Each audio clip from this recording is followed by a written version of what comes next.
Welcome to the Pulse with Peter B. I'm your host, Peter Biancamano, and let's get you to the pulse on everything you need to know. And we are going to begin tonight from the Prudential Center at the William Hill Sportsbook with our picks analyst, Mr. Jay Sinatra. Jay, how are you tonight, brother? Peter, what's going on, my man? Getting ready for some playoff football. I was going to say, gamblers are rejoicing, right, Jay? It's a big, big weekend. And, you know, even non-gamblers are rejoicing because, Jay, I actually downloaded the William Hill app because Peter's jumping in there. I might get into He's the jumping action. in. Watch out.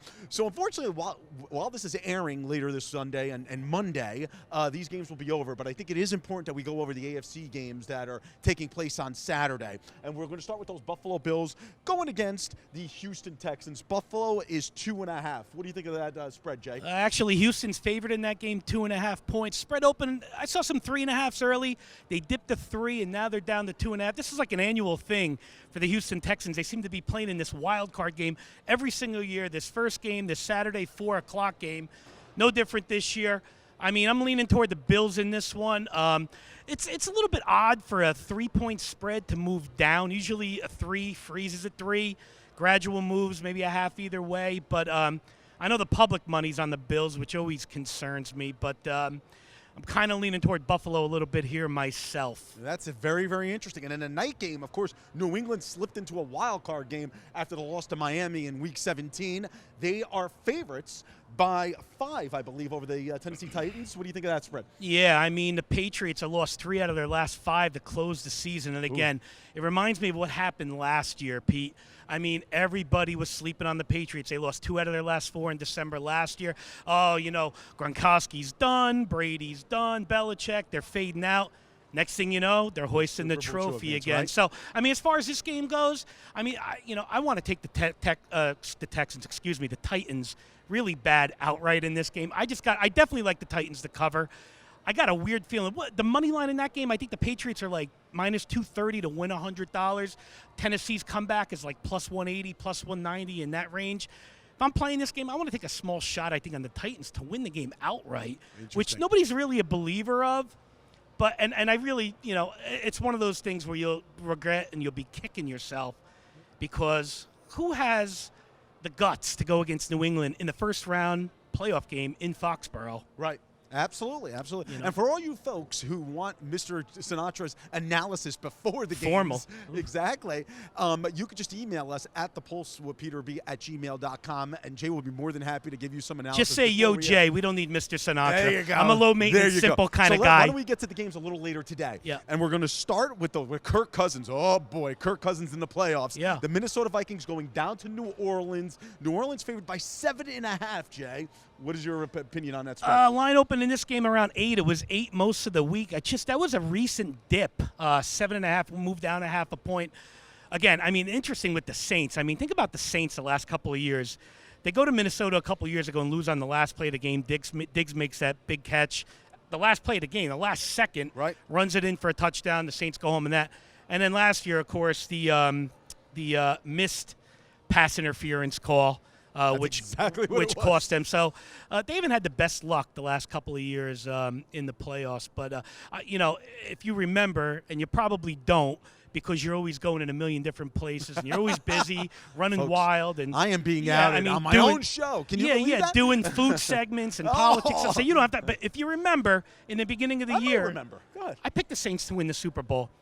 And I don't remember that. Well, I mean, you know, go back and watch the episode in the restaurant, the Italian restaurant in Hoboken. Right. Cafe Michelina. That's right. That's but, right. Yeah. But I mean, they've become like a real trendy kind of play with a lot of people. A lot of people are using this narrative that the Saints are due now because you know they got a job last year on the call, and I think everything's going to come to fruition for the Saints, and this is the year. So I'm not the type of person that likes to go along with all these public people and jumping on, piggybacking onto them.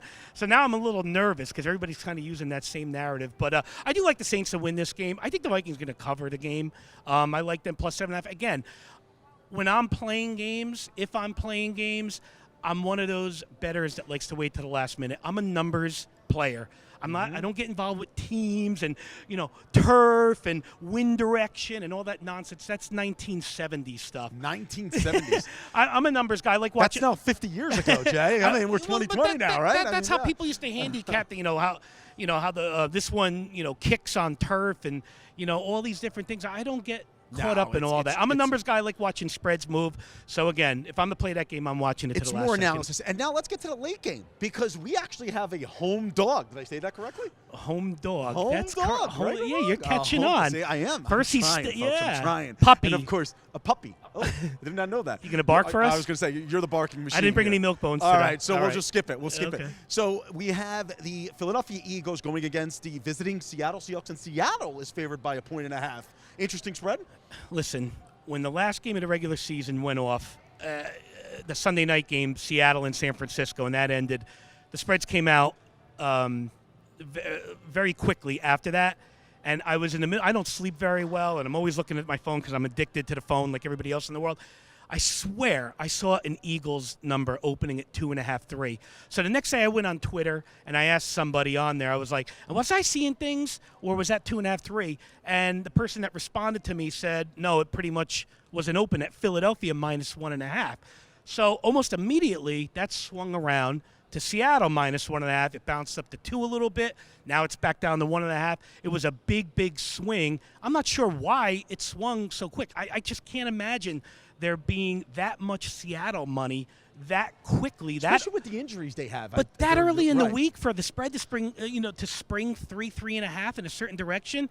I mean, I don't know, but this is what they do. They move the lines. They adjust the lines a certain way.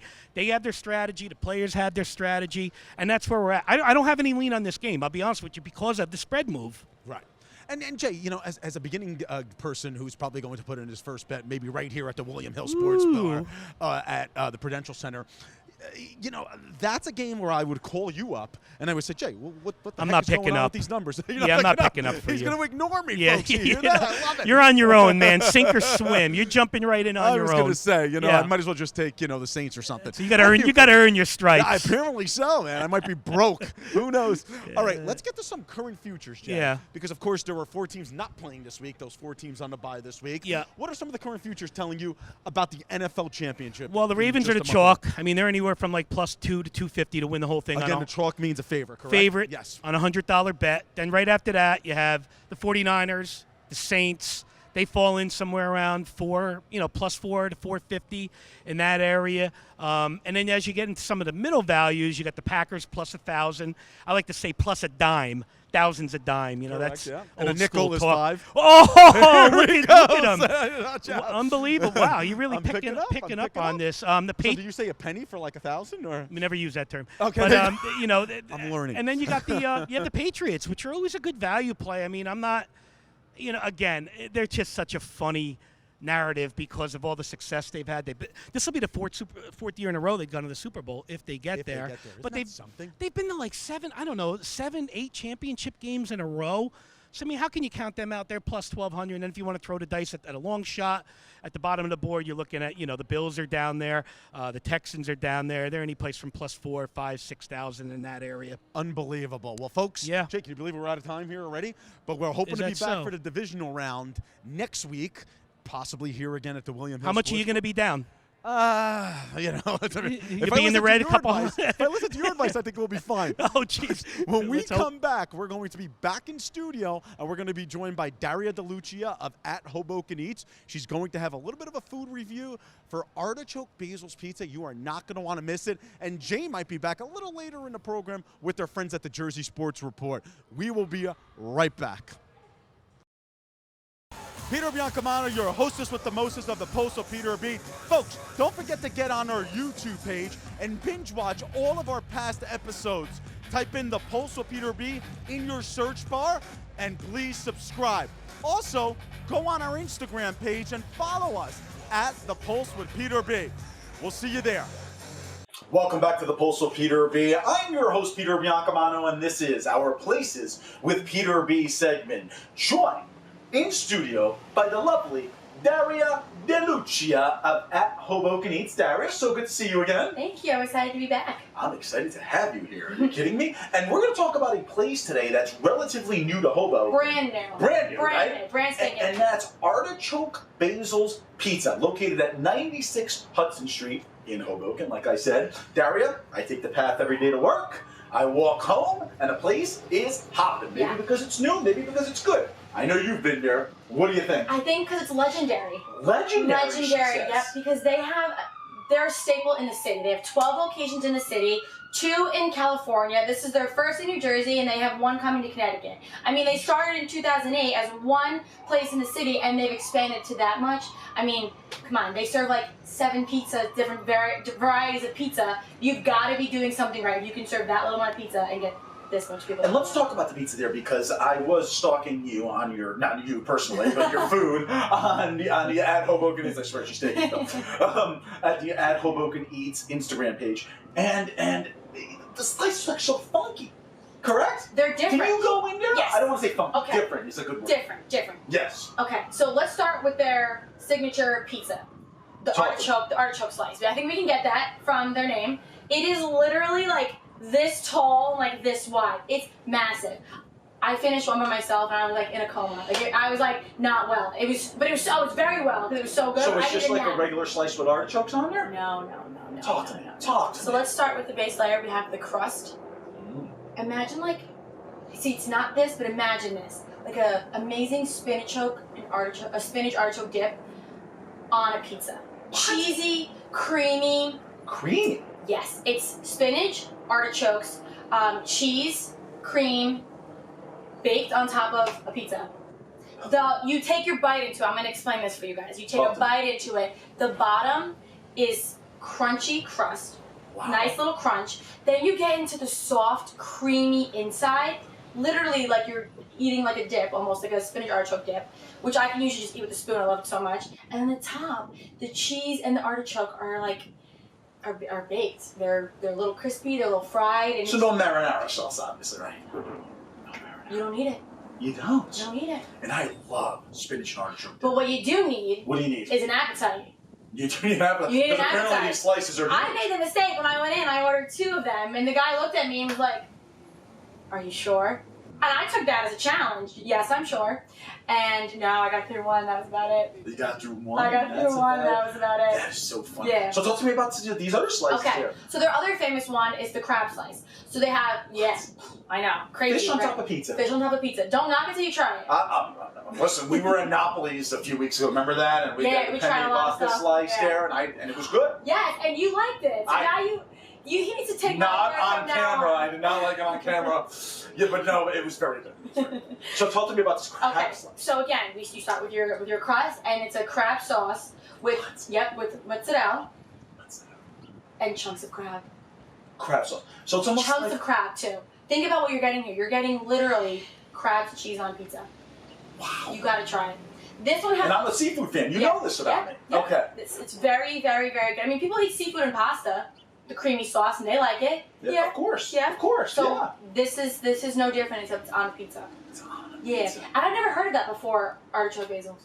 It's so interesting because it's like you said. I said funky. You said unique, and that's exactly what it is. Yeah, it's different. You don't see different. And maybe that's why it's so popular, because every time I walk by there, there's a line out the door. Yep, and it's only going to continue, I think, because they're open until 3 a.m. and 4 a.m. from Thursday to Saturday. Yeah. Boom. Yeah. Unbelievable. And it's almost like in a nook. It's right on the corner there. You can't miss it. The sign is out there. You cannot miss it. And it's going to be great, too, because a lot of the bars in Hoboken close around 2. I think Madison, we talked about this in one of the segments, is open until 3 on weekends. Correct. But when people come stumbling in off the path from the city, which bars close at 3:30, 4 o'clock, they're going to be open. It's going to be there. Open, yeah. Now, talk to me. Do they have also other things on their menu? I'm sure they don't only do pizza. No. Only pizza. Only pizza. Get out. Only pizza. They kill it. They have a vodka slice. Yeah, talk to me about the vodka slice. The vodka slice is very, very good. So the crab slice is basically almost the same size as the artichoke slice. So those are our 2 big slices. We put them, top 2 you gotta go try. Okay. Then we're gonna go down to our square slices. All right. Not as big. They call them the grandma slices. Grandma slices. Yes. We gotta use the right terminology. Yeah. On the pulse, of course. The grandma slices, and they for the vodka slice, nice. See, I like a thick crust when I'm eating grandma slices. This was nice, like doughy, and it was very good. And the no shortage of vodka sauce, I'll tell you that. It was very good. Yeah, it was very good. It was a dark vodka sauce too, so it wasn't super. You couldn't really taste a lot of cream in it. It was very. You could taste tomato. It was it was a very good vodka sauce, and then they had just little slices of mozzarella on top.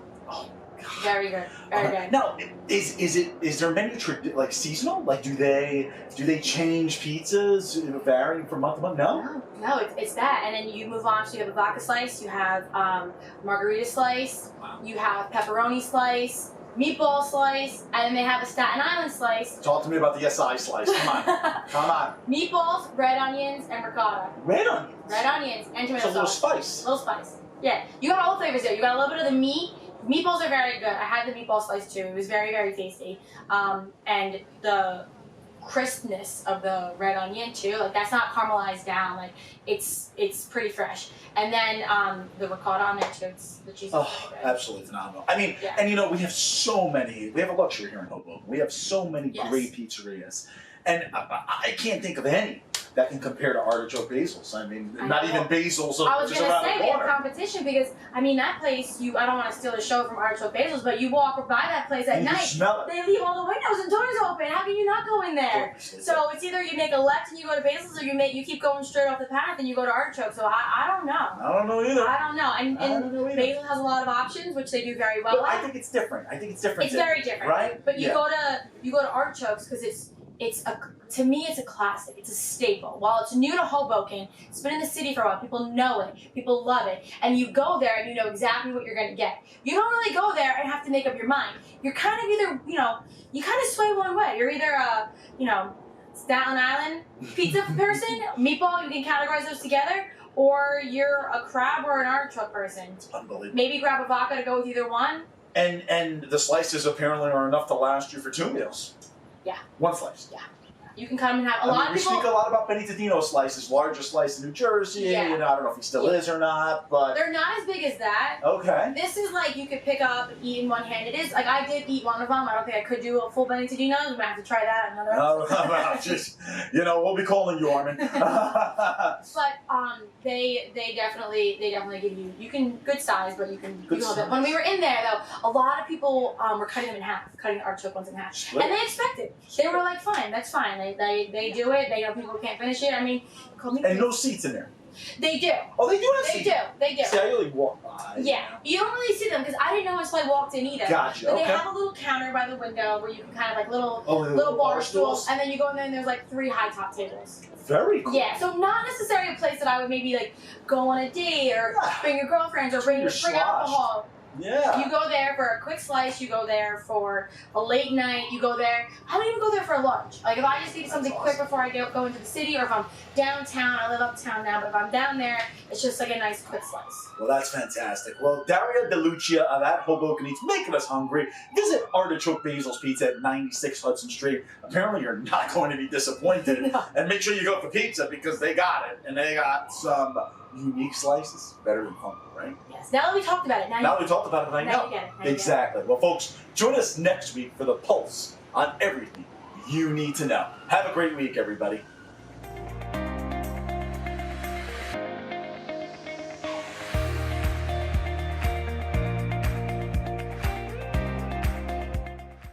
This is Steve Lennox with the Jersey Sports Report. Let's go right out to the Prudential Center where Jay Sinatra is going to preview the Seton Hall Georgetown game tonight. Jay, what's going on, my man? Steve, what's going on? I'm doing fantastic. Why don't we begin with those Pirates coming off what was a sluggish first half against DePaul, and then they kind of turned it up in the second half for a big win out in Chicago. What did you think of the matchup that the other night? You mentioned a sluggish start. I mean, they were down at the half. I didn't like the way they came out of the gate. I wasn't sure about their energy. The defensive side, they were giving up a lot of penetration to the hole, and DePaul got out early on them. And, but an unbelievable comeback in the second half led by Miles Powell. What will he showed coming off the concussion. And we didn't really know what to expect from Powell. Coach Kevin Willard said they were going to try to manage his minutes, keep it around 20 minutes or so.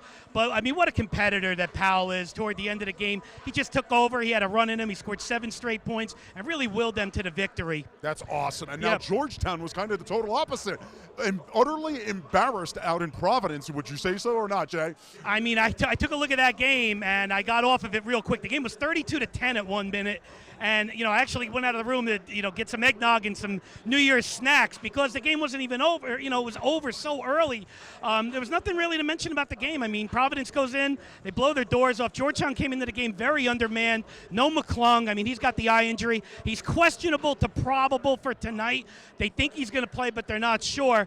But, just a total debacle from Georgetown's end of things. Very, very interesting. Now it sets up for an interesting matchup tonight because you have a Seton Hall team that has now won 3 in a row going against a Georgetown team who didn't even get off the bus out in Providence the other night. What do you think of tonight's matchup? I'm really intrigued by the matchup underneath with the 2 trees. You got the 7-footers, Gill, and of course Yurtsman for Georgetown, who averages 18 and 10. And he came back to play this year. Yurtsman probably could have been an NBA pick, but he came back. Ewing's working with him. As you know, Georgetown's had a great history of big men. You go from Ewing to Mutombo to Morning, Jeff Green, Hibbert, etc. And I'm really intrigued by that matchup underneath. Gill, of course, is a blocking machine, and I'm going to have my eyes on that, as well as McClung, and as well as, seeing how Georgetown's going to slow Miles Powell down. He shredded them last year. I believe he had games in the 30s, both games against Georgetown.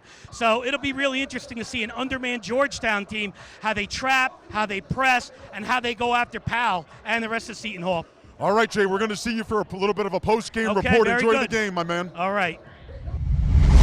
Steve Lennox back here with the Jersey Sports Report. Let's go back out to Jay Sinatra as the Seton Hall game just ended. Jay, how you doing, my man? I'm doing great. Good to hear, good to hear. Seton Hall with a 78-62 victory. It looked like the victory was never in doubt, right or wrong, Jay? I mean, it started from the opening tap. The pace, they dictated the pace. They got out quick. They got out early. They got out often. I don't know what else to say. This was their top to bottom, their best game of the season so far tonight. Unbelievable. And for Georgetown, I mean, they were pretty much decimated with players being suspended and so on and so forth. Did you expect a better effort from them? I mean, the Hoyas are shorthanded. I mean, they're going like 5-6 players deep right now. So, I mean, they have to manage their minutes carefully. They can't do everything they want to do on the defensive side as far as, full court pressing and trapping and man-to-man and so on. And that's interesting because you did ask head coach Patrick Ewing at the end of the game about the full court press. Let's hear what he had to say. Like you weren't full court pressing, the Georgetown DNA. Well, we don't have the same. When we started the year, we had there's 4 guys that left our team. That was going to be our core, and we had more fresh bodies that we could throw out there. Right now, we don't. So we have to pick and choose when we press. One of the things that was interesting in this game, Jay, was that Miles Powell, Seton Hall's best player, was not the best player tonight, right or wrong? I mean, he wasn't the best player. I thought Gill was the best player of the game tonight. I mean, Gill's numbers were 17 and 8, but I was so overly impressed what Gill did on the defensive side. I mean, he's guarding Yurtsman from Georgetown, one of the top centers in the league. Yurtsman comes in averaging 18 points and 10 rebounds, and Gill just shuts him down. And you actually asked Romero Gill about that at the end of the game, about his defensive effort, and here's what he had to say. I mean, as I told him before, that's what we practiced all week. Because Coach was, down on me, you're seven, you're one of the best centers in the league, in the country, and I got to go out there tonight and fight with him, and I think I went out there and do what I had to do. The big man with a big game tonight, absolutely. Yeah. But going back to Miles Powell, Jay, like I mentioned, he wasn't certainly the best player on the court. You said it was Romero Gill, but he was quite proud of his teammates, right or wrong? Well, I should correct myself there. Miles Powell is always the best player on the floor. And he didn't necessarily dominate the game with the points tonight, but, his leadership is always evident on the floor, and he had the 2 big threes late in the game to kind of put the final nail in the coffin. But Miles Powell, he was very excited, very verbose. He had a lot to say in the press conference. He certainly was, and you asked him about it, and he was just very, very gracious to his fellow teammates. I'm feeling good. I mean, I came out a little sluggish. My teammates picked me up. I feel like they showed the country tonight that we can beat a great team without me scoring the ball that much. I mean, Miles Kell came out 5 for 5. I mean, it was good to finally see. Yeah, that's what I'm saying. When you have a kid like Miles Kell on your team that always works hard and never complains about getting shots or how many shots he's getting. I mean, he started off slow. I mean, people all on the internet saying this about him, saying that about him. But one thing about Miles Kell, he always smiling. He's a great kid. He never lost his faith. And the basketball gods, when you stay loyal to the game and you keep working and I mean, like I said, you believe in yourself, good things happen to you, and that's just what I've been trying to tell him. Like, bro, it's basketball. You've been doing this your whole life. Just have fun with it. And I mean, I think he's starting to find himself. Yeah, last week we played a good DePaul team. He came out without his 16 points. I mean, 17 points. I don't think we win that game. I mean, he doesn't know how much impact he has with this team. So it's not just me. And then with the big fella, when you have a big fella like that all week, all we kept hearing was about their 7-footer, their 7-footer, their 7-footer. But we had one of the best 7-footers in the country, not just the conference. Unbelievable. I mean, whatever we threw at him, Rowe was ready. We had told him that we needed him to come up on the pick and rolls. He did that. We told him we need a big rebound. He did that. And we get beat off the dribble. He blocking the shot. I mean, it's just, yeah. I mean, when you have a big fella like Rowe, I mean, it's a good.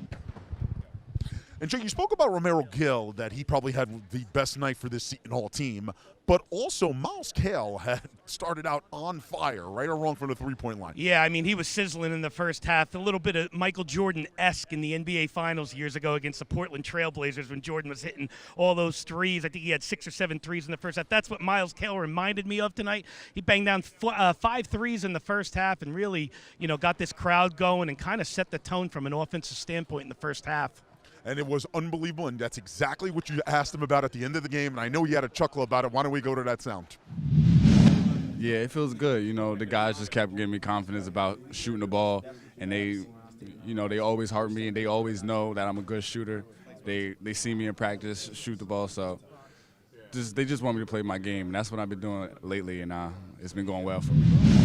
And Jay, one of the things that sounded very, very loud from here in studio was the crowd at the beginning of the game. Of course, it was a 9 p.m. Eastern start, and then it was a little bit of a scrum at the end that got them really into it. I mean, maybe it was the beer going all night. What would you say, Jay? Great energy in the building tonight. It was actually a lower bowl sellout. It was like 10,500 in the audience, and they were into it. And I like when they just open up the lower bowl. It gives a good home court advantage to Seton Hall. When we were here for the Maryland game last time, there were a lot of Maryland people making some noise up top. This was a Seton Hall heavy crowd tonight.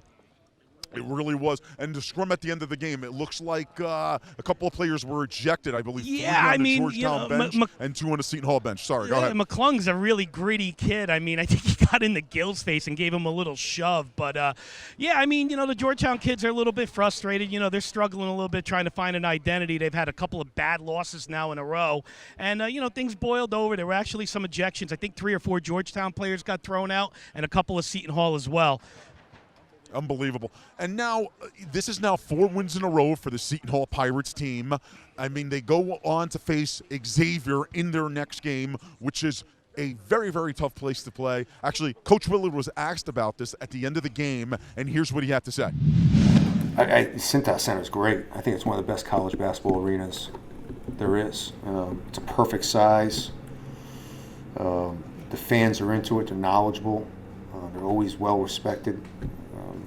And I think the fact that you got guys like Najee Marshall and Tyreek Jones and the list goes on. I mean, they are as good a defensive team and rebounding team that we'll probably see besides Butler. So we're going to have a huge challenge on the road.